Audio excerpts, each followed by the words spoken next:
Bom dia, boa tarde, boa noite, boa madrugada, né? Como dizem por aí. Mauro Xavier aqui, novamente, fazendo um dos primeiros episódios aqui do canal É Notório, né? A gente foi convidado para participar aqui desse podcast como um apresentador. Lógico que os convidados de hoje são convidados muito requisitados na área do direito, principalmente na área de inteligência artificial. E eu, evidentemente, como sou um leigo no assunto, mas sou um curioso inveterado, vim aqui passar para eles, fazer algumas perguntas e a gente bater um bate-papo aqui interessante sobre um tema que hoje domina, né, dentre os assuntos mais procurados no meio jurídico, no meio que a gente lida, que é justamente sobre a inteligência artificial. Como a gente não vai se alongar muito, eu queria primeiro, antes da gente dar a introdução ao podcast, já pedir para você curtir, comentar e compartilhar esse conteúdo com o maior número de pessoas possíveis, né? Para a gente ter um alcance maior, ter um engajamento maior nas redes sociais, tá bom? Então, sem mais delongas, eu queria primeiro, aqui da esquerda para a direita, apresentar os nossos convidados aqui. Inicialmente, professor Humberto Quezado, que é professor de Direito Digital, também foi um dos coordenadores, né, do Congresso de Perícia Criminal, não é isso, professor? Sim. Na Expo Direito Brasil, que aconteceu agora em maio aqui em Fortaleza. E, professor, fica à vontade aí para o senhor se apresentar, depois a gente passa para o segundo convidado. Bom, pessoal, bom dia, boa tarde, boa noite, boa madrugada, né, para seguir o mesmo rito. Eu me chamo Humberto Quezado, sou graduado em Direito, terminando a graduação em Análise e Desenvolvimento de Sistemas. A parte de pós-graduação puxei para o lado médico, para Direito Médico e Epidemiologia. Estou fazendo nesse momento uma pós-graduação em Engenharia de Software, já pensando justamente no futuro do direito digital. Fora daqui da internet, eu ensino normalmente direito digital e as disciplinas que gravitam em torno do penal, além da parte de perícia, que inclusive foi o congresso que eu tive a honra de coordenar. E bem, quero aqui contribuir de maneira positiva para a gente compreender um pouquinho mais acerca do que é a inteligência artificial generativa e como ela pode ser bem utilizada de forma ética no direito, na educação, em todas as áreas da vida. Tenho certeza que hoje é um dos episódios que vai dar um salto de audiência, né, nesses primeiros episódios aqui do É Notório. O segundo convidado aqui, nós estamos falando do delegado da DESG, né, Vianney Gonçalves, que eu deixo para ele próprio fazer a sua apresentação. É com você, Vianney. Eu vou começar a minha apresentação com a gratidão. Primeiramente, aqui é o meu professor, uma pessoa que me inspira demais, né? A recíproca é verdadeira. Quero também agradecer aqui o professor Mauro e transmito também o meu abraço e minha gratidão também, a confiança, né? A forma como eu fui acolhido nessa família, né? Quero agradecer nos bastidores aqui a Mari, que está dando todo o suporte para a gente. Obrigado, Mari. Então, queria deixar o meu abraço também para o Alan, deixando aqui minha gratidão, porque esse contato tem sido sempre um grande aprendizado, né? E eu acho que a inteligência artificial que a gente vai comentar daqui a pouco, ela é aprendizado, né? Hoje, o que tem de mais valor da inteligência artificial são as perguntas. Então, todos esses grandes que estão disputando a sua colocação como inteligência artificial mais relevante, o que mais as alimenta e o que as torna mais realmente importante no cenário para qualquer aplicação são as perguntas, a interação com seus usuários e o que ela absorve nesse aprendizado de máquina. Mas respondendo, eu sou o Vianney Gonçalves Júnior, com esse Júnior com muito orgulho, né? Essa minha aproximação ao direito se dá pelo meu pai, né? A quem eu devoto esse gostar por isso, né? Eu sou especialista, tenho pós-graduação em Direito Penal, em outras graduações sou cientista político, sou autor, estou, como foi apresentado, delegado da Associação dos Diplomados da Escola Superior de Guerra no estado do Ceará, estou também coordenador do Grupo de Excelência em Defesa e Segurança do Conselho Regional de Administração E muito obrigado pela oportunidade de estar conversando com essa plateia tão seleta, né, e tão interessada com novidades, com coisas que transformam, como é uma essência até da Expo Direito, né, filha, né, é um filho nobre desse grupo, né, que se propõe a discutir o direito, né, e ver a sua evolução, né. Então isso eu acho que é fantástico, eu realmente me sinto muito envaidecido pela oportunidade de estar trazendo uma mínima contribuição, ali uma partícula pequena aí que possa somar, tá bom? Muito obrigado a todos e um bom dia, uma boa tarde ou uma boa noite, conforme seja a situação de cada um, né? Pronto, eu disse que hoje os convidados, né, a gente evidentemente tem que até estudar um pouco aqui, estou fazendo aqui já, utilizando a IA, né, o GPT aqui já está me ajudando um pouquinho aqui para a gente elaborar algumas perguntas aqui. Hoje em dia, como a gente já é do meio, a gente sabe que dificilmente a gente pode prescindir de utilizar, né, a inteligência artificial no mundo jurídico, né? E aí, professor Humberto, né, essa primeira pergunta vai direcionada a você. Como foi que de início você iniciou essa trajetória, né, de se interessar por IA aplicada ao direito? De onde isso surgiu? É uma necessidade dos profissionais realmente estarem antenados com o que está acontecendo? Ou já é uma situação desde lá de trás que você já tinha essa verve aí? Pronto, desde sempre, eu gostei sempre muito de tecnologia. E assim, há algum tempo, entrei na análise de desenvolvimento de sistema antes desse boom das inteligências artificiais. Tanto que pretendia até surgir isso, me especializar na parte de programação mobile e segurança de dados, né? Porque é algo que também é muito importante. Nós temos, por exemplo, o LGPD, né, que prevê isso. Agora, o surgimento da inteligência artificial generativa, veio facilitar, e é por isso que eu estou enveredando para essa área. Porque ela veio para facilitar o que eu costumo dizer, a gente estava até conversando agora há pouco. Ela vai fazer o trabalho braçal. Ela faz o trabalho braçal e repetitivo mais rapidamente e muitas vezes numa qualidade melhor. Ficou para o ser humano a parte humana da coisa, né? Porque a inteligência artificial, ela trabalha com o que já se tem. Ela trabalha com textos já escritos, trabalha com imagens já feitas e as reproduz. Então, é deixar que ela faça o que de fato ela foi feita para fazer. Esse trabalho repetitivo, esse trabalho, entre aspas, braçal, né? E para nós seria a parte humana. E como é que ela vai impactar as profissões? Eu entendo que ela não vai tomar a vaga de ninguém. A gente estava também falando disso. Não vai tomar a vaga de professores, nem de médicos, nem de advogados e nem de juízes. Ela vai facilitar. Ela vai fazer com que nós temos produtividade. Um aumento até numa qualidade de uma decisão, numa qualidade de uma aula. Isso falando como professor. E aqui, né, parte da Notorium, nós somos professores também, né, cada um em sua área. E quem dá aula sabe que a aula, o processo de aprendizagem é uma conexão com o aluno. E a IA não consegue fazer isso. Quem consegue fazer isso é uma outra pessoa. Você se conecta com outra pessoa. Você coloca informações e se conecta com ela a fim de ensiná-la. Então, ou seja, é nesse que ela vem nos ajudar. Esmiuçar e cortar aquela parte braçal para a gente ficar somente com a parte humana. Professor Vianney, sua trajetória foi parecida? Eu vou começar, eu vou pegar porque, mais uma vez, eu falo e falo de coração, né? O professor Criado e todos os alunos que compartilham dessa oportunidade de ser aluno dele, são inspirados, né? São provocados. E ele usou o termo humanidade. Eu vou falar de humanidade, a gente vai chegar na IA e eu vou falar uma coisa para ser o máximo humano, falar, como falei do meu pai, vou falar de um fato muito íntimo, familiar, mas extremamente humano e que tem tudo a ver com a forma como nós devemos lidar com a inteligência artificial.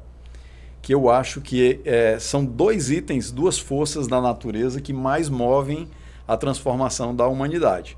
Uma é a necessidade e a outra é a curiosidade. Então, meu pai veio de um interior muito recôndito, muito humilde, e na época, obviamente, não se sabia nem da energia elétrica. Então, estou falando de transformações.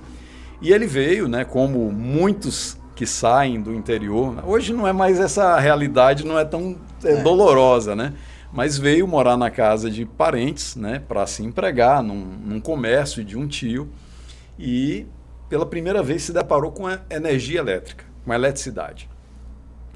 E vendo lá uma lâmpada, né, como é que funcionava, tentando compreender a curiosidade, como é que era possível gerar luz.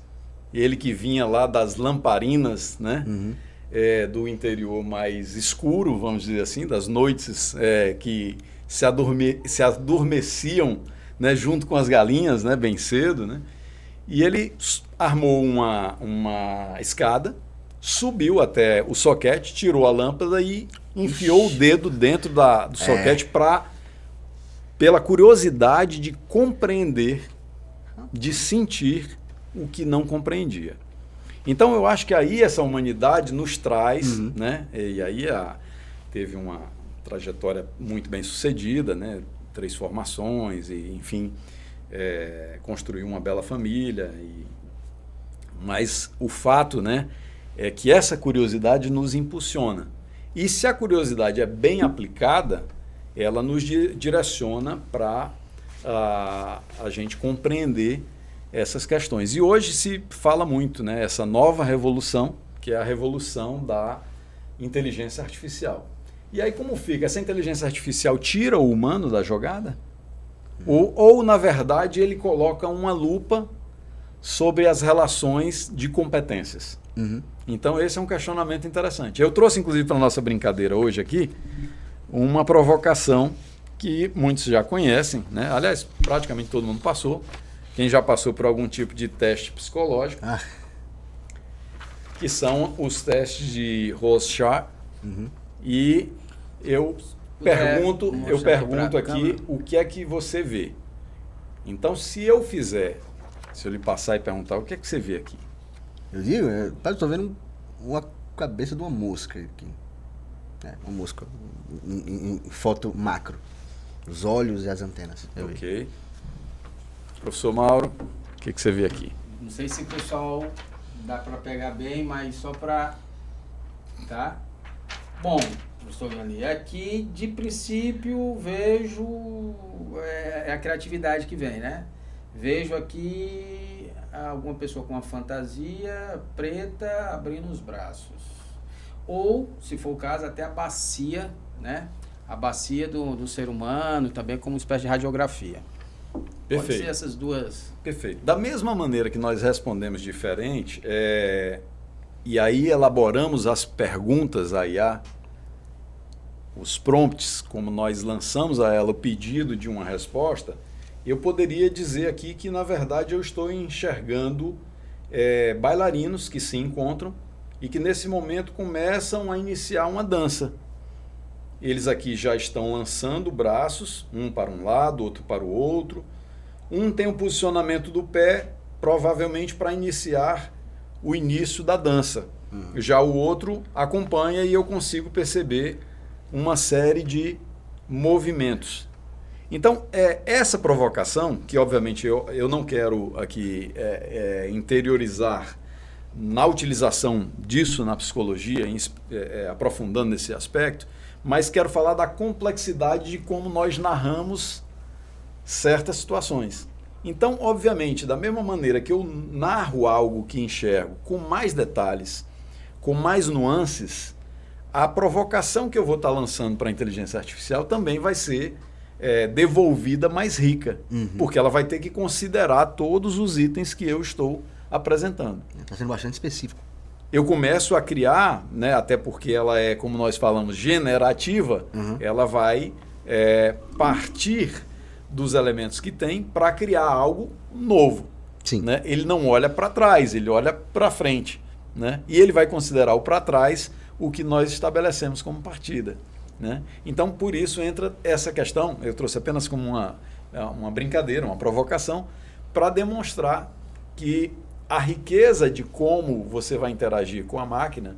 Então, vamos agora trazer para o direito. Alguém pode colocar assim, faça uma petição, né? Uma petição inicial, numa ação de danos materiais e morais, indenização por danos materiais e morais. E eu posso lançar só isso. E ela vai, obviamente, desenvolver. Mas eu posso também parametrizar, né? Inclusive, quem já esteve aqui e faz com uma propriedade enorme, e aí é uma outra discussão que nós vamos seguir aí, né, nessas provocações, é o Dr. Jorge Marmenstein, que inclusive faz um trabalho belíssimo nessa questão da análise da utilização dos prompts, de como interagir com a inteligência artificial. E a gente vai logo mais confrontar com outras realidades também comerciais que logo mais a gente vai discutir aí. Bom, acho que a humanidade toda, ela naturalmente, quando é colocada à frente de uma mudança, né, uma mudança radical, ela naturalmente é sugerida a ter resistência àquilo.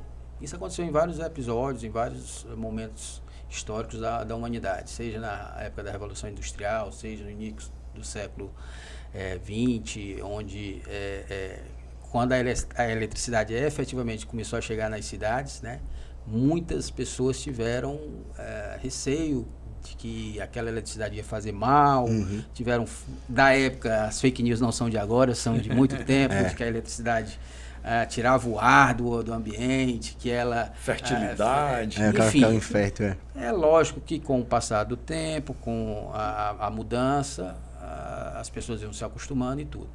O mesmo a gente vê atualmente com as IAs. Porque a IA vai acabar com vários empregos, que a humanidade não sabe o que é que pode gerar daqui a algum tempo, que a IA vai se transformar num Transformer e vai... Skynet. Skynet, enfim, esse tipo de situação que é natural, né? Como a gente diz, o novo sempre, né? O novo e o desconhecido, sempre ele naturalmente tem uma resistência. Sobre a IA, professor Humberto, a comunidade jurídica, como é que ela está recebendo a inteligência artificial aplicada ao direito em si? Quais seriam as áreas mais impactadas, na sua visão, sobre isso? Na advocacia, no judiciário, no Ministério Público, nas perícias? O que é que você acha sobre isso?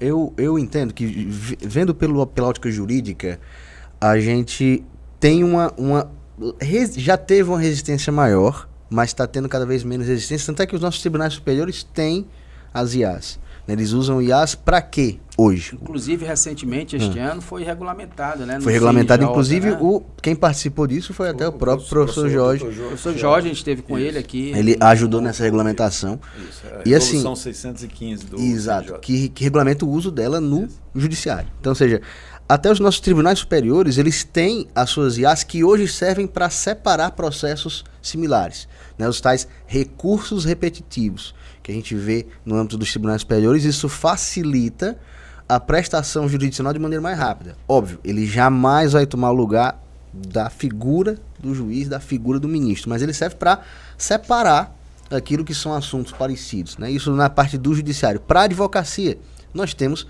o uso de IAs comerciais que buscam jurisprudência. É óbvio, a busca de jurisprudência mais correta e mais certeira é indo no site do tribunal específico e buscando dentro daquelas palavras-chave que a gente já faz isso há tanto tempo.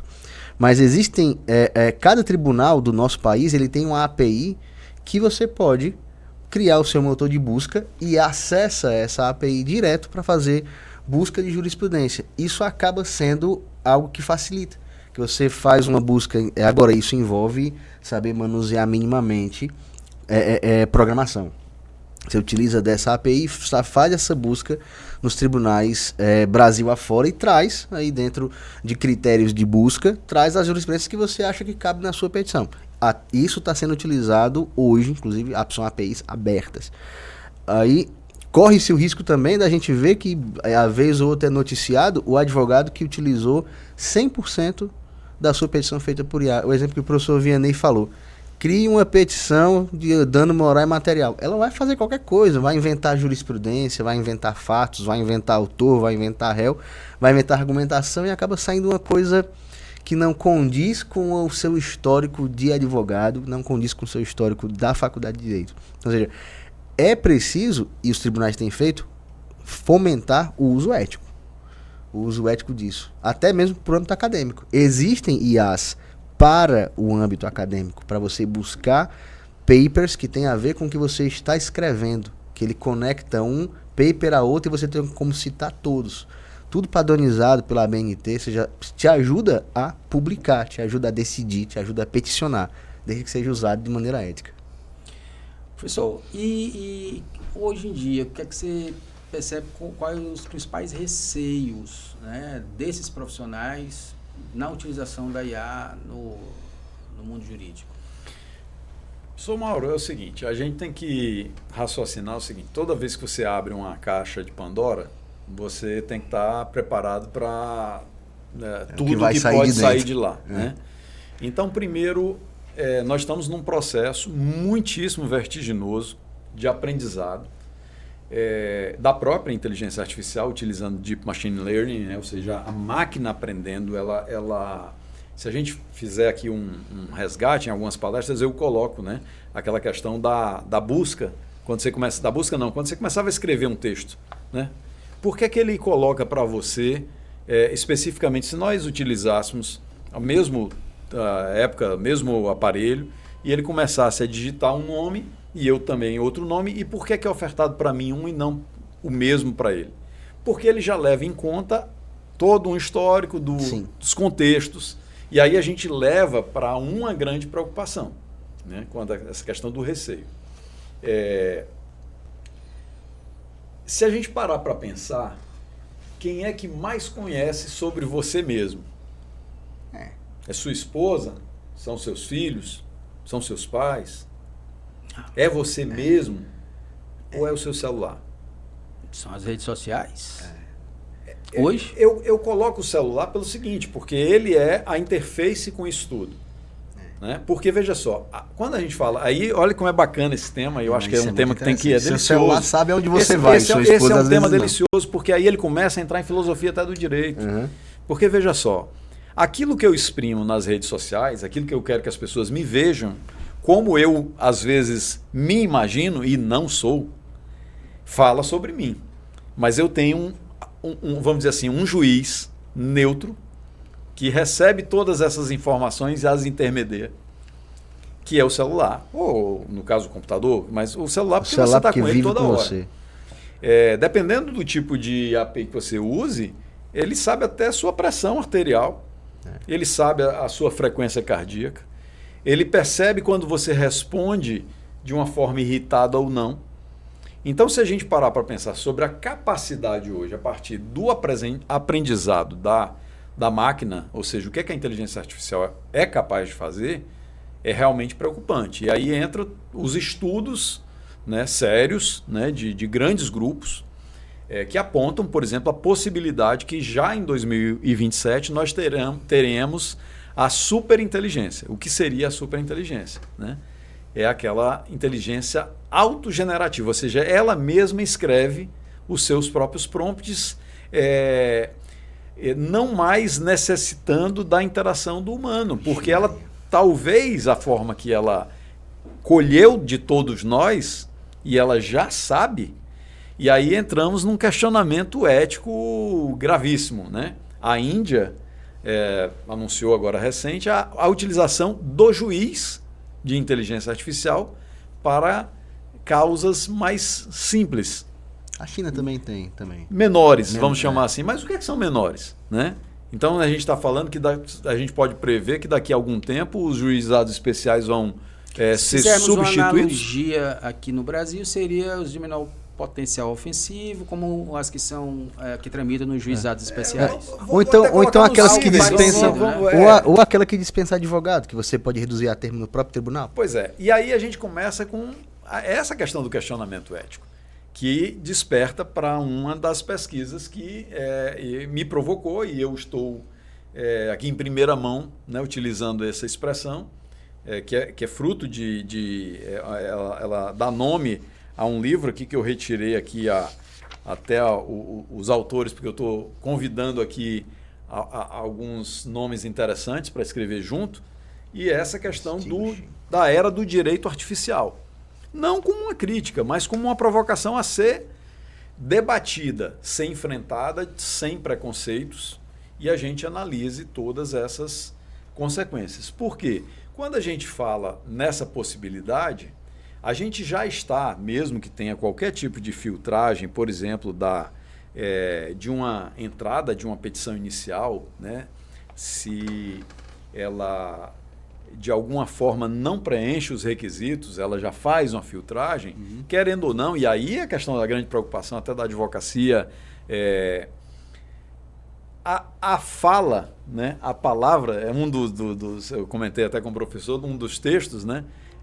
A gente vê a última flor do Lácio se confrontando com o algoritmo. E se a gente sabe que a evolução do direito se dá pela palavra, porque tem que ser, né? Ela encerra a palavra é um instrumento de trabalho. É um instrumento de trabalho. E ela passa a ser substituída em alguma extensão. Veja bem, eu estou sendo bem filosófico, porque, como eu falei, esse tema aqui é um tema empolgante que dá para a gente discorrer. Mas essa questão do direito artificial, o que seria o direito artificial? E aqui a gente coloca confronta, né? Como é que é a questão da jurisdição robotizada contra a advocacia GenAI, ou seja, generativa replicante. Porque aí a gente começa aquele negócio. As petições começam a ser produzidas sem nenhuma interferência do intelecto, né, humano. Às vezes uma mera fiscalização, se não foi citada nenhum artigo, ou seja, nenhuma legislação, nenhum diploma legal e também nenhuma jurisprudência que seja inventada. Mas a argumentação, a construção da tese, ela pode se perder na questão da fala. A questão da palavra, né? A fala reduzida a termo, no caso, escrita, né? Também. Então, veja só como desperta uma série de questões. A gente tinha até comentado isso mais cedo, que assim, aquela advocacia artística, de você escrever aquela petição bem feita, que você tem certeza que vai todo mundo ler e achar sensacional, acaba talvez ficando em risco de você diante disso. Total. Né? Você deixar isso 100% para um robô fazer, você perde aquela parte artística da coisa que é bonito, você fazer aquela tese linda. Ela pode chegar ao magistrado meramente como uma tabela. Olha só, meramente como uma tabela. E aí a gente também não pode fugir da realidade, porque a gente sabe também que a justiça tardia, ela é injustiça. Sim. Né? A justiça morosa, ela também é um ato de injustiça. E nessa discussão, né, que a gente traz aí o nosso telespectador, nosso internauta, nosso ouvinte, né, dependendo da forma que a pessoa também vai consumir esse conteúdo, né, porque ela pode estar escutando isso apenas. Mas, enfim, a gente passa a discutir e a questionar como se processam essas relações, né? Porque o tempo, e aí a gente viu até na manifestação do presidente do STF em visita recente ao AB, aqui no Ceará, e ele descreveu, né, uma situação lá de uma apresentação da filha, né, ele comentou, né, sobre será que as pessoas não, de uma certa forma, né, eu estou aqui fazendo, obviamente, uma licença poética para resumir, né, não preferiam ser julgadas por uma máquina, mas ser julgada mais celeremente? Né? Será que essa não é um confronto que aí você começa a ter essa situação? Né? Mas aí, de novo, voltamos a esse questionamento todo da ética, esse questionamento todo não é só a questão da imperícia, no sentido de imprudência, né? No sentido de utilizar da ferramenta sem uma fiscalização. Eu acho que vai além, a discussão vai além. Né? E mais além do que prompts, porque, como eu falei, esse é um outro aspecto que é o peso comercial.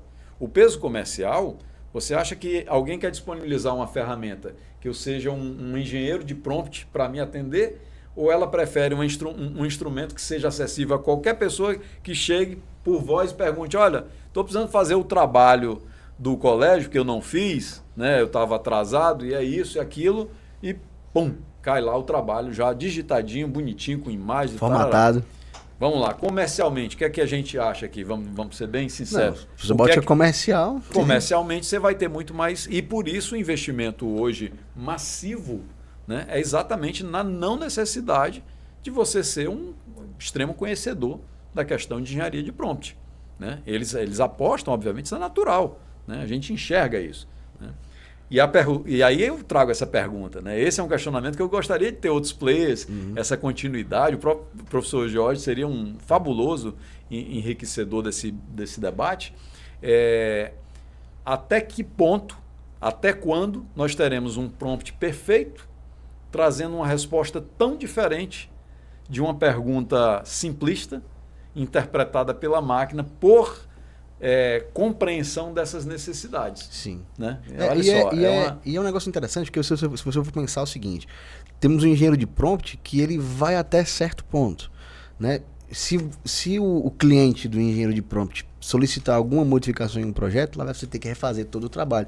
Que a gente sabe que qualquer modificação na interação, você vai trazer uma resposta e ela pode ter as alucinações dela, entendeu? Que independe do engenheiro, né? De modo que talvez ela seja boa no começo. Agora, como você falou, comercialmente falando, é apertar um botão e sair uma petição. É o que o pessoal quer. É o que as empresas querem. Né? É ser o rápido, o fácil e o imediato. Interessante. Vou lançar agora uma pergunta que fica a critério aí para os dois convidados. No direito se fala muito em morosidade do judiciário, né? Coisa que é real, demonstrado por estatísticas, né? É um fato. Inclusive o próprio CNJ anualmente tem um anuário que ele publica, onde ele traz os números, diversos números, desde a questão de número de servidores que tem cada tribunal, onde eles estão alocados, o valor de orçamento de cada um dos tribunais, o número de processos que tramita, os números de julgados, enfim, é um documento bem denso e tudo mais. Onde a inteligência artificial pode ajudar especificamente, como falei, fica a critério para quem responder, onde a inteligência artificial pode entrar nessa questão e ajudar justamente a desbloquear, ou seja, a acabar com essa morosidade que nós temos no judiciário. Casos práticos, se puderem, para o nosso público, compreender onde é que a gente poderia vislumbrar a atuação da inteligência artificial nesse sentido. E aí, chefe, você fala ou eu falo primeiro? Não, pode começar. Pronto. Eu não sei se é puxando a sardinha para a área que eu estou querendo ir também, na área de análise de desenvolvimento de sistemas. Ciência de dados. O que você falou foram dados.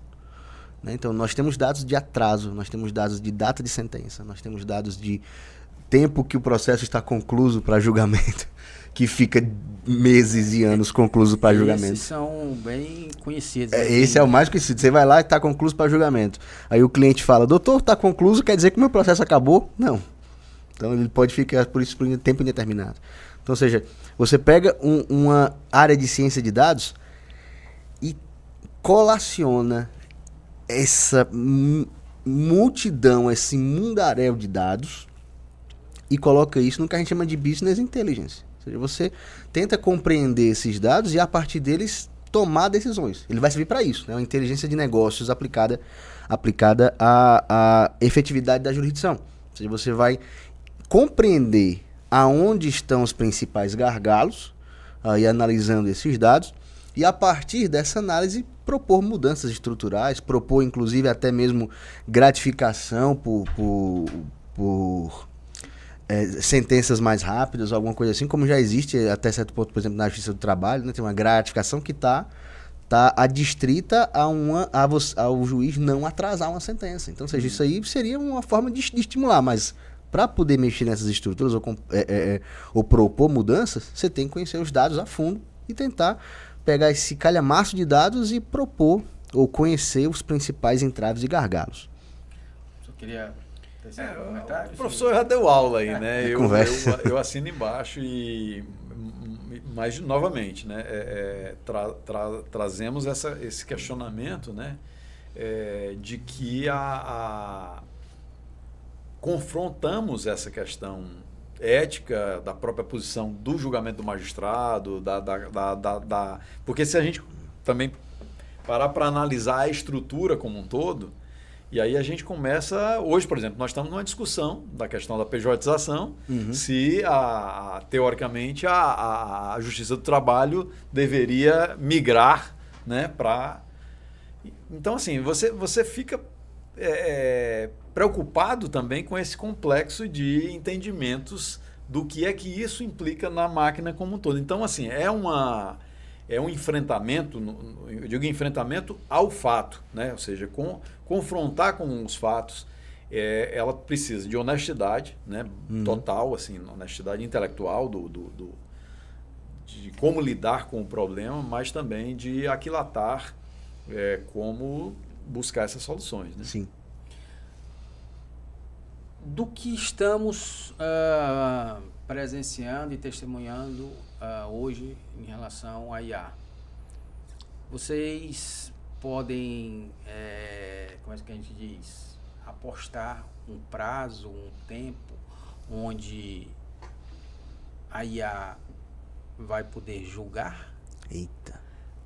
Que é um tema, inclusive a gente tratou desse tema com o professor Jorge Malmstein, que é juiz federal, um dos que ajudou no grupo de trabalho de elaboração dessa portaria, né, do CNJ, e ele foi um pouco cético, né, lógico, com razões, com argumentos, de que talvez a IA não chegue nesse ponto e tal, mas esse é um tema que hoje já está se falando mundo afora, né, justamente pela questão de que no julgamento, não só questões objetivas, mas questões subjetivas, principalmente, também estariam envolvidas. E uma máquina não queria entender determinadas nuances, né, do comportamento humano. Vocês têm um pensamento um pouco diferente? Vocês vão pela mesma linha? Ou pode ser que a IA futuramente enverede também pelas questões de julgamento e substituir os senhores julgadores que nós temos atualmente? E aí, meu chefe? Olha, eu vejo o seguinte, a gente tem que tomar algumas decisões. Como eu falei, sempre as abordagens e as discussões, elas devem serem, obviamente, carregadas, né, de honestidade intelectual. Só um detalhe para... eu não estou falando para agora, para o momento de agora. Claro. Estou dizendo se a IA pode, ao tempo, com as devidas... correções, com os devidos ajustes, com os devidos aprimoramentos, chegar a esse ponto. São esses caminhos que eu quero exatamente suscitar, né? Ou seja, nós podemos ir pela regulação. Então, assim, isso não pode. É um caminho. Já existem, obviamente, as regulações da inteligência artificial como um todo, né? Hoje, nós temos um projeto de lei e na comunidade europeia já bem consolidado, ou seja, ele tem sido atualizado, sofreu uma atualização agora há poucos meses, né? E, então, assim, pode ser pela regulação. Ou seja, isso não pode. Inteligência artificial não pode, por exemplo, ser utilizada para o diagnóstico final de um paciente, ainda que, tecnicamente ou cientificamente, ela comprove, se você fizer alguns experimentos, né, utilizando de metodologia científica, e que em 1 milhão de casos a IA acertou mais do que o diagnóstico feito por um médico. Você viu que eu saí do direito para poder trazer o assunto, né? Você vê que eu estou tratando de uma coisa outra para a gente compreender que há um caminho. Então a gente pode ser regulado. Não, isso aqui é proibido, mesmo que... aí vem esse mesmo que. Então, se da mesma forma nós pudéssemos provocar uma avaliação, por exemplo, ou de satisfação de alguém que busca a tutela jurisdicional, né? Ele diz assim, não, eu fui mais bem atendido com essa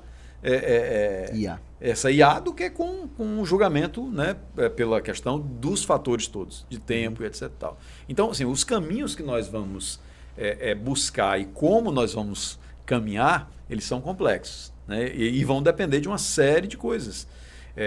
Como eu falei, de legislação, vai ser por questão mesmo de limitações, que quando houver uma falha, como muitas coisas acontecem nas nossas vidas, né? Acontece um caso de uma falha, vamos dizer, um erro crasso, e aí a gente, peraí, não pode mais, então, né, porque acontece isso. Então, vão se criar, por exemplo, câmaras para julgamentos dos julgados vindos a partir de de novo, nós estamos falando de futuro. Tipo uma espécie de homologação de uma decisão por IA. Exatamente. Nós estamos levantando assim, vários caminhos, né? Lá na frente, ou seja, chegamos lá na frente, várias bifurcações, né? Vários caminhos e atalhos, né? Qual será o caminho? Então, a forma de abordar esse atalho, ela é complexa. Ela pode ser realmente regulada, ela pode ser por legislação, como ela também pode acontecer por outros meios. Agora, sempre, a gente não pode deixar de considerar são as pressões sociais e as pressões econômicas, né? Porque sempre elas, como eu falei, né? Hoje nós sabemos da importância e eu acho que sempre vai haver, independente da questão do prompt, como nós brincamos aqui no início, de como é que você aborda o problema. Porque uma coisa é você debater. Eu poderia estar fazendo perfeitamente aqui uma petição, um embargo de declaração, qualquer peça, debatendo, né? Olha, isso. E, inclusive, tem um dado importantíssimo, né, que foi feito alguns meses atrás, a forma da utilização da IA nos escritórios de advocacia no Brasil e nos Estados Unidos. O percentual de uso, por exemplo, para estratégia, tá certo, a gente tem que compreender também que, obviamente, você tem nos Estados Unidos um formato, né, de common law. No Brasil, civil law, então assim, você tem menos espaço, talvez, para mas não afasta. E, né? lá é municipal, então, ou seja, as demandas são bem menores do que aqui. Mas assim, de qualquer forma, né, você veja que, olha, é completamente diferente. Lá o item 1 de utilização é estratégia. O item 1 de utilização jurídica, ou seja, né, de desenvolvimento, é estratégico. Né? Então, isso é um dado que nos faz pensar. Né? A gente tem que... E depois, assim, até deixando espaço para eventualmente um corte, né? Porque nós podemos ter alguma falha aqui de internet, nós podemos perguntar a ela, né? Então, vamos prosseguir quando você achar que interessante. Roberto, deixo você também nessa... E eu concordo contigo, porque assim, e complemento no sentido de dizer que a IA, ela vai muito longe, ela consegue acumular, e isso é público e todo mundo sabe, é notório, para usar é notório, né? A IA, qualquer dela que você utiliza, ela acumula o conhecimento da humanidade todinho. Já parou pra pensar nisso? É uma ferramenta só que tem um conhecimento de toda a humanidade, acumulado ao longo da nossa história. Só que algo, por enquanto, a está limitando, que é o tal do espírito humano. Ou seja, ela ainda não consegue essas interações. E como falou o professor Mauro, a gente falta isso nela. E eu espero que continue faltando, sinceramente. Porque aí até então o ser humano não tem o que temer, porque tem um ponto que ela não consegue chegar. Agora, para o julgamento, de repente, uma situação de homologação, depois de uma decisão via IA, recursos repetitivos, aspectos formais de faltar, por exemplo, condições da ação, pressupostos da ação, é algo que ataca a formalidade processual, que não gera coisa jurídica material, só gera coisa jurídica formal, entendeu? Para desafogar o judiciário. Os julgamentos baseados em súmulas vinculantes. Então, algo para tentar desafogar, no que for possível desafogar, e que dificilmente uma autoridade judiciária julgaria diferente. Agora, óbvio, compreender as nuances da experiência humana, uma máquina, até onde eu tenho conhecimento, não consegue. Porque cada um de nós aqui, nós três e a Marina que está nos bastidores, somos uma grande história, somos uma longa história cada um de nós. E uma máquina, embora detenha um conhecimento acumulado da humanidade, não é uma longa história. Não teve a experiência que você teve quando criança, não teve uma decepção amorosa, uma conquista, uma coisa. Isso ela não consegue simular. Não consegue de jeito nenhum. Então, e é isso que falta nela e que é importante muitas vezes para o julgador. Eu comentei, né, iniciamos aqui a nossa fala aqui falando sobre gratidão, né, agradeci o professor, que para mim é uma fonte de inspiração, além de um grande professor. Agradeci o professor Mauro e agradeci o Alan, né? Então, quanto a essa questão do... Vou até fazer que eu utilizo, né, nesse trabalho que a gente está pesquisando, né, nessa pesquisa, né, que eu uso a questão do distinguishing, mas trazendo o distinguishing para as relações, né, que aí muda, né, É interessante. O Alan, né, que o Alan Christian, que é reconhecido hoje como talvez o maior nome do networking, né, do conhecimento, networking jurídico, né? Ele tem feito um trabalho. E olha só, imagina quantas pessoas ele conhece, ele recepciona. Numa vez que ele me ofereceu um café aqui, eu cheguei sempre muito bem recepcionado aqui nessa casa, e ele me ofereceu um café, aí eu perguntei, tem sem açúcar? Ele falou, não tem. E todas as outras vezes que eu vi que ele via alguém oferecendo café, ele disse, o Vianney não toma com café não, ele não gosta com café. Então, essas coisas, esses cuidados, né, essas preocupações, elas fazem uma tremenda diferença. Total. Né? E fazem uma tremenda diferença também na prática jurídica, na prática do dia a dia, né, do advogado, do relacionamento entre, né, enfim. Mas é essa consideração. É muito palpitante esse tema. E aí, novamente aqui eu vou lançar outra aí para vocês. Evidentemente, dispuserem aí em relação a essa questão. Muitos profissionais hoje que utilizam as IAs, eles às vezes têm receio de dizer que fizeram uma petição, né, através de uma IA, né? Pelo menos até um tempo atrás era isso que a gente via.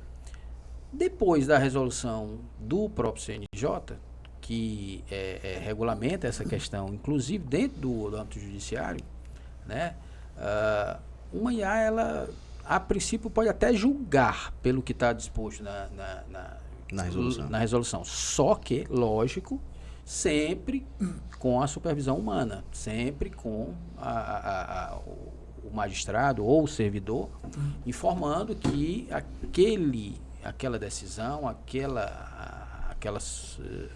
julgado foi feito através de IA, mas com a sua supervisão, com a sua edição, que ele pode, evidentemente, fazer isso.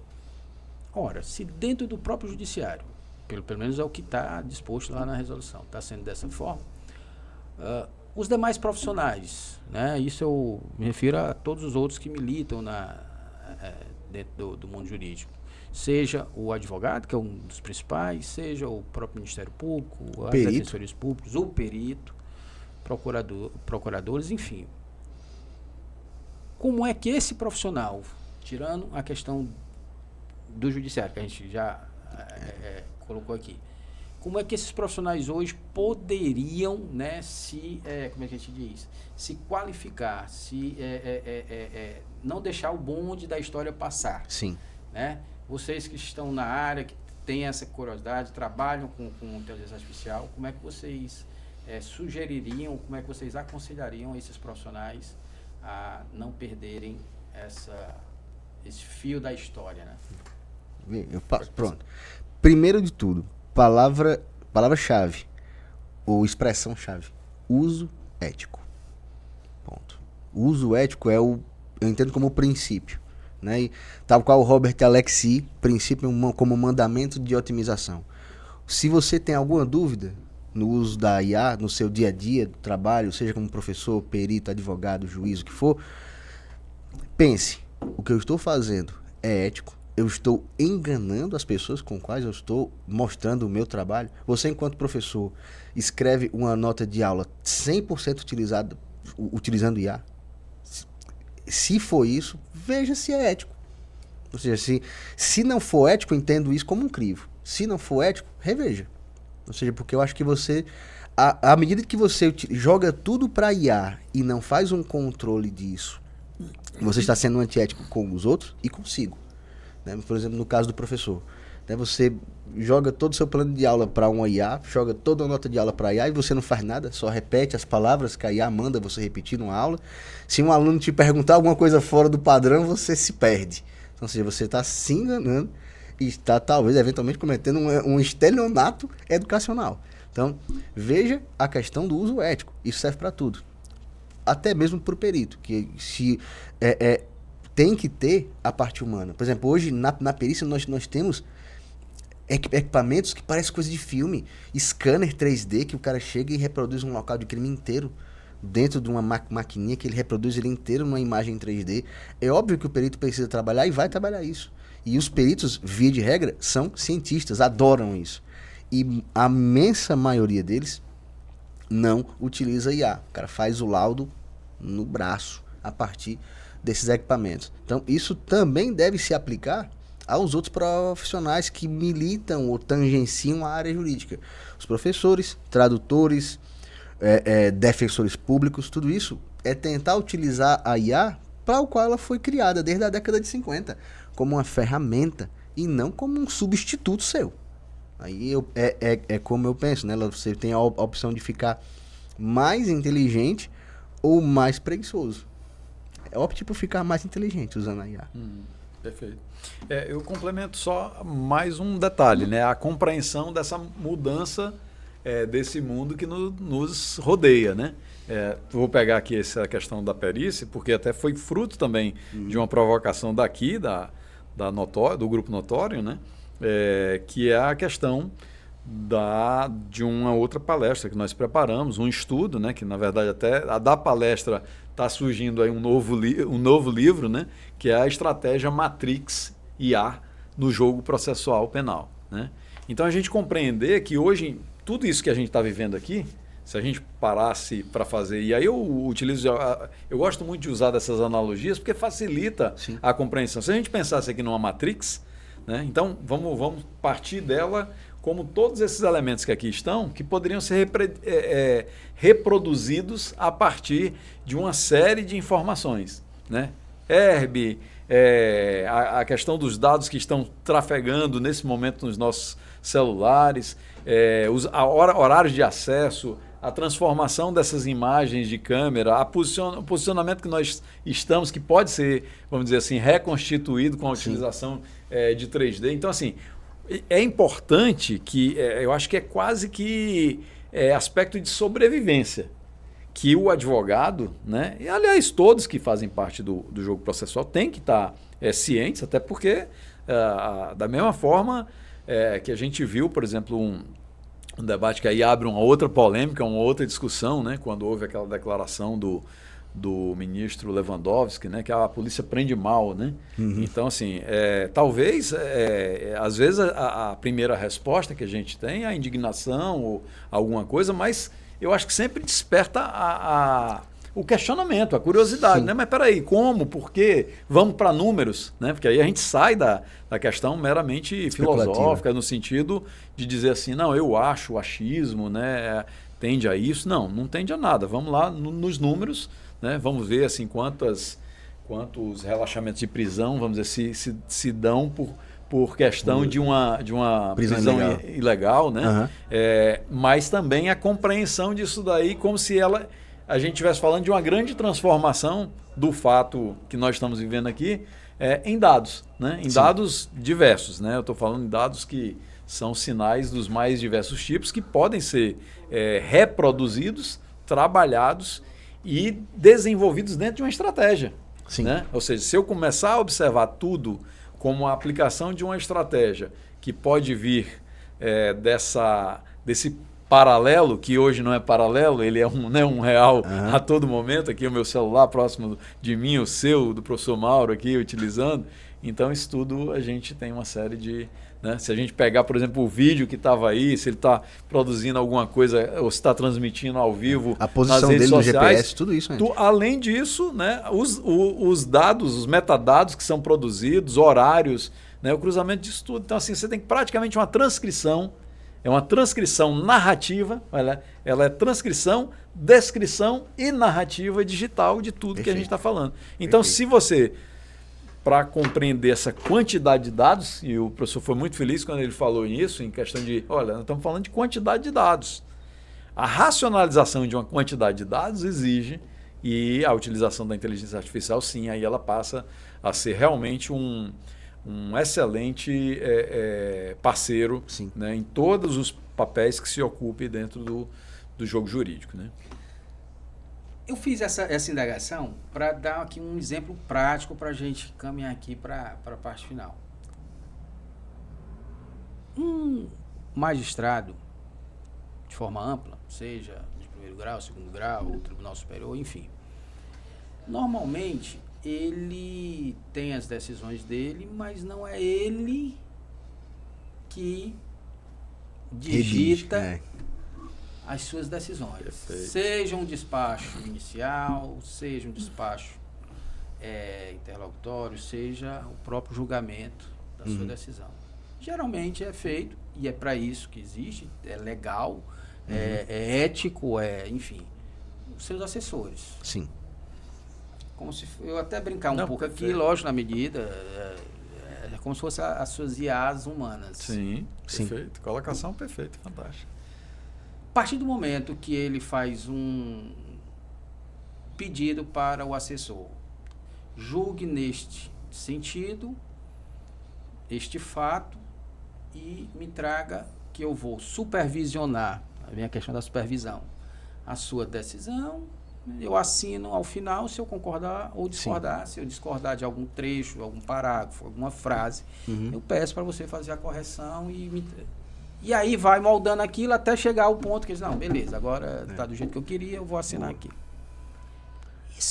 Qual é a diferença disso para um prompt, para um comando com a inteligência artificial, no mesmo molde, sendo que, não precisa dizer, nesse sentido de escrita, a escrita de uma inteligência artificial devidamente com um prompt bem feito, ela é muito superior, a gente sabe disso. E mais rápido. Já atualmente, e a tendência é sempre aprimorar cada vez mais, do que um ser humano.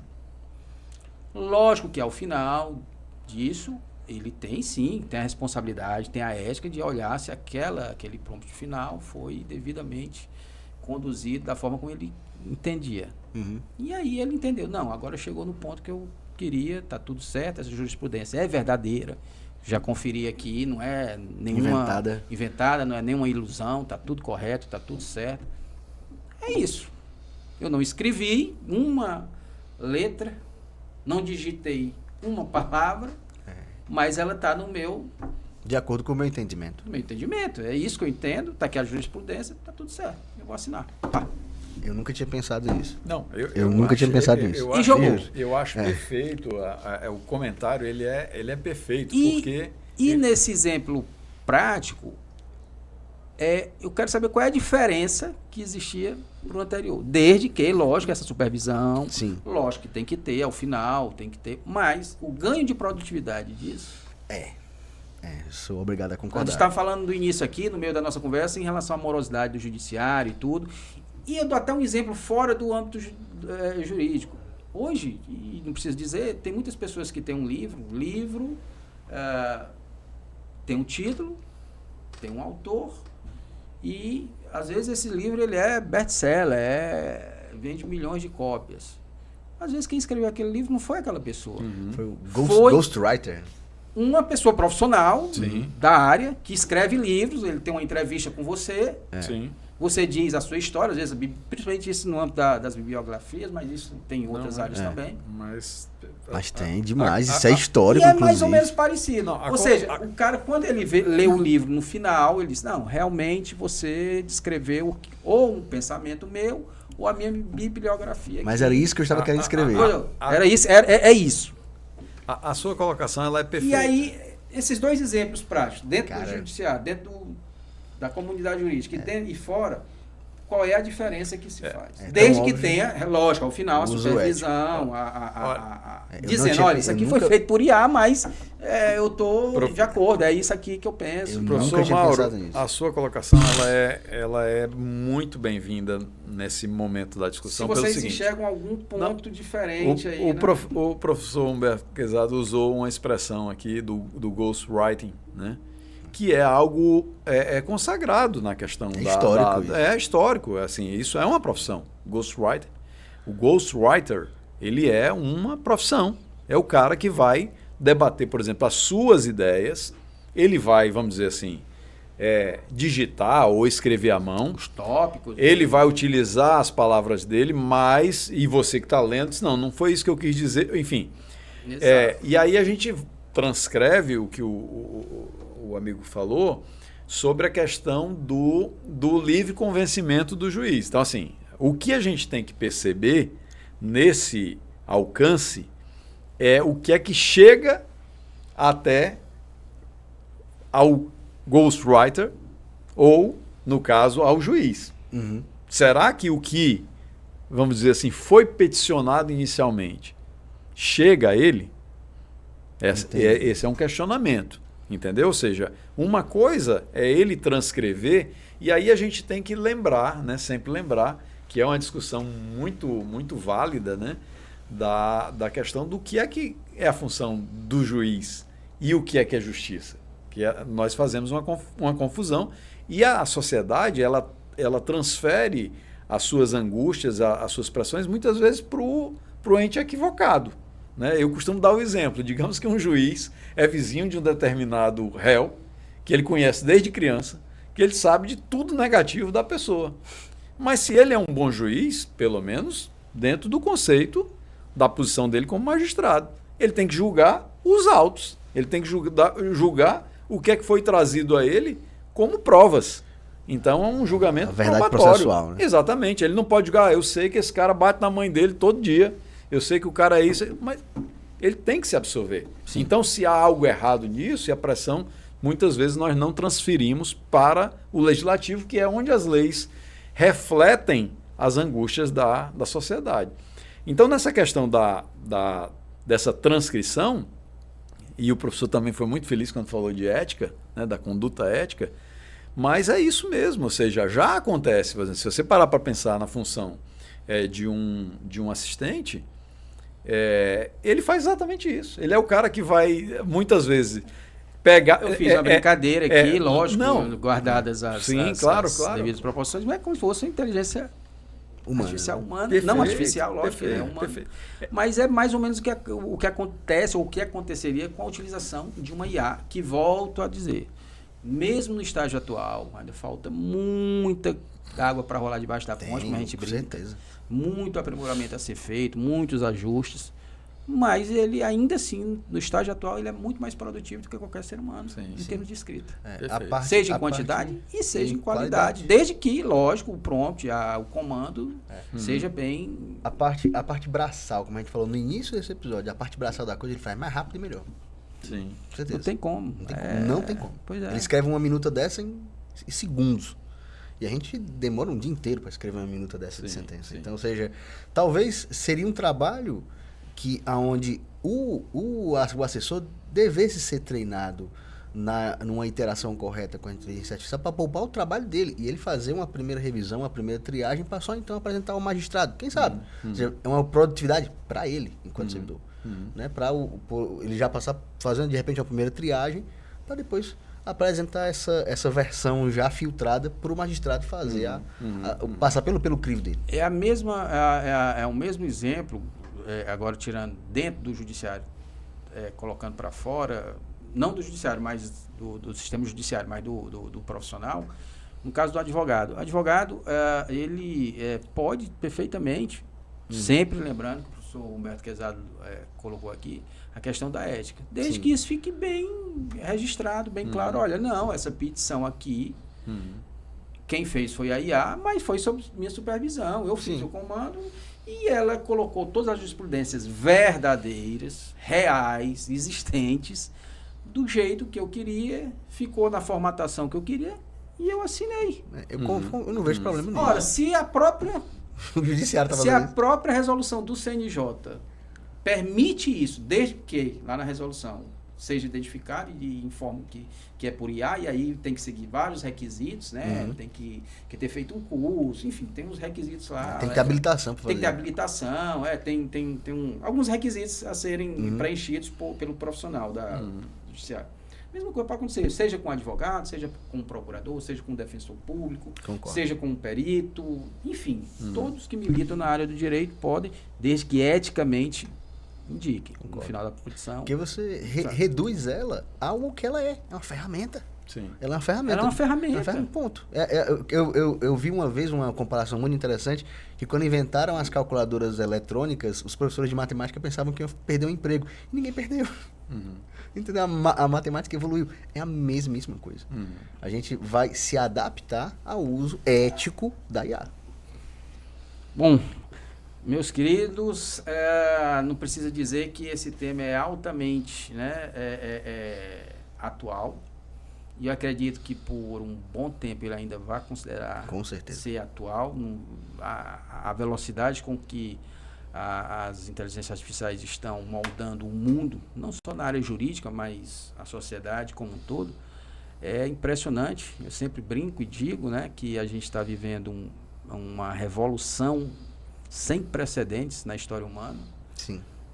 Que nós ainda não nos demos contas do tamanho dessa revolução. Só daqui a algum tempo, quando a gente estiver distante do fato histórico, a gente vai perceber o olho do furacão, onde é que a gente estava inserido e onde começou tudo isso.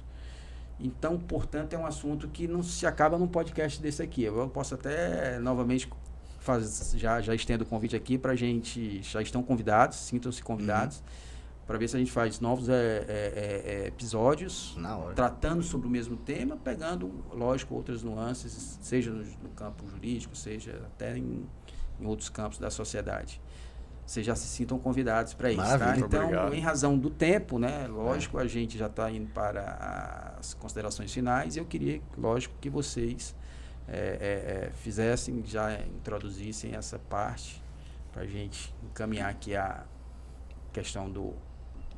Perfeito. Então, primeiramente, né, encerrar agradecendo ao professor Mauro, ao Alan, ao meu amigo Vianney, a Mariana que está ali nos ajudando, nos bastidores também. Agradecer, que é sempre uma grande honra, é sempre uma grande felicidade vir aqui no estúdio da Notório, principalmente falar de um tema que eu gosto tanto, né, e que é o futuro. Né? A gente aceitando ou não, a IA não é que ela vai chegar, ela já chegou. Ela já está aqui. Então, é também uma exortação a vocês, né? Não tenham medo da IA, usem. Eu falo isso para os meus alunos, usem eticamente. Eticamente. Você usar ela de maneira ética, você não tem como errar. Perfeito. Use a ética como um mandamento de otimização, um farol. Se pergunte, eu estou sendo ético com o meu professor, fazendo uma prova usando IA, estou sendo ético com o meu professor, com a minha própria trajetória acadêmica, eu estou sendo ético? Se sim, vai fundo. Se não, repense. E, de novo, aceito demais. Eu quero vir 10 vezes para falar sobre 10 pontos diferentes de IA aqui. Muito Vamos marcar obrigado. sim, com Poxa, certeza. Na hora. Muito obrigado, de verdade. E a vocês, reforço o que o professor Mauro falou. Se inscreva, comente aqui para dar bem muito engajamento. Siga todo mundo aqui nas redes sociais. Valeu. Show. Bem, a gente falou de humanidade, né? Então, apesar da humanidade, estava aqui nos ouvindo aqui ao vivo aqui o professor Stanislaw Chess, e que já pede aqui que na próxima ele jogue esse jogo de xadrez, né, sobre essa questão toda da inteligência artificial numa próxima oportunidade, né? E a gente espera poder trazê-lo aqui para compartilhar com vocês. E quanto a essa questão da fé, né, do que a inteligência artificial pode transformar em nossas vidas, né, ela já é uma presença, então nós não estamos falando de futuro, é aqui e agora. Temos que saber lidar com isso, tirar, como eu falei, para crescer. Né, para que essa curiosidade, né, até quando nós formulamos as perguntas, quando nós identificamos as questões, né, e utilizamos a resposta que recebemos da inteligência artificial para nos provocar e não nos saciar, e esse é um ponto-chave, né? Então, sempre que a inteligência artificial seja algo complementar ao que você é, ao que você quer ser.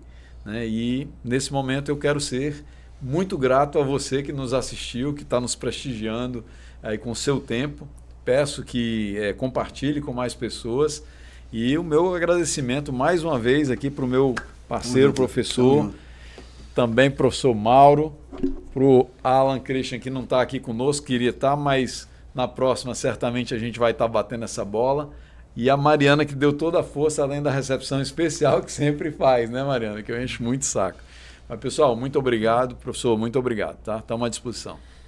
Bom, pessoal, é isso. Vocês viram que não tem como a gente esgotar um tema desse. Pelo contrário, aqui a gente deu assim uma introduçãozinha.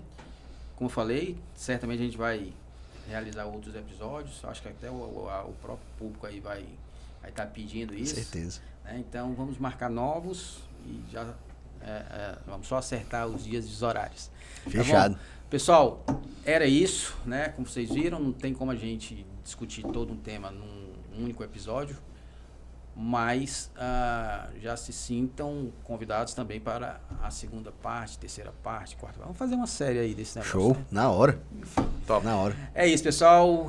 Só lembrando, é notório o novo canal de comunicação aí que está sendo lançado, né, com credibilidade, levado a sério.